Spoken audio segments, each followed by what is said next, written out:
The sanctions that the NCAA hit Penn State with are truly unprecedented. Sometimes that word gets thrown around a lot, but this is something that we've never seen before. The huge fine, the amount of years banned from a bowl game is as long as it's ever been. And when they were giving out bowl bans at that long way back in the 60s, it was a little more common. They don't usually do things like this anymore. The loss of scholarships is devastating. I mean, it's not a death penalty, but I think it might be a fair way to describe it as something of a slow death penalty. The sanctions against USC a couple of years ago were considered very, very harsh, and these, in many ways, seem to be much worse than that.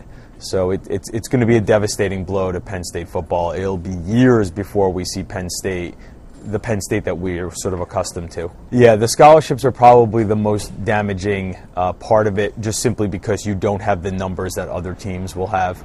You're competing against Michigan and Ohio State, and they will have those schools will have 85 scholarship players, and Penn State will only have 65. That's a huge difference. To say it would be worse than the death penalty would be, I think, a massive overstatement, because SMU really has never recovered from the death penalty. You can't just simply stop playing football and pick it up again and expect that the program's going to function as usual. At least they're still going to be playing. They'll have a staff in place.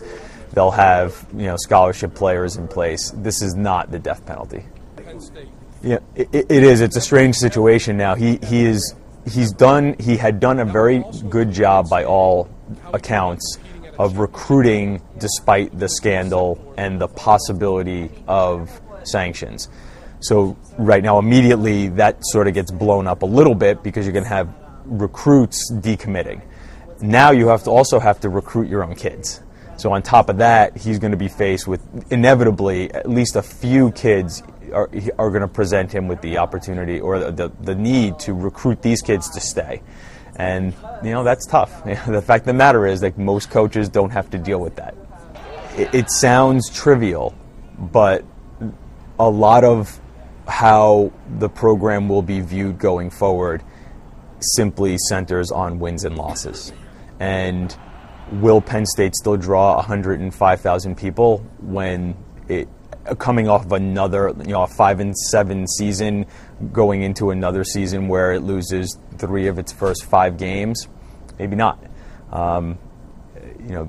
These successful programs are built on winning, and if Penn State is no longer winning the way it used to, it's hard to imagine that it will continue being what it has always been. It really does, in many ways, simply come down to wins and losses. If they can figure out a way to keep winning despite all these problems, maybe it can still be that program that we're used to seeing. Eventually, one day it can get back to that, but it's hard to imagine it being able to do that, being able to win like that with these things to overcome.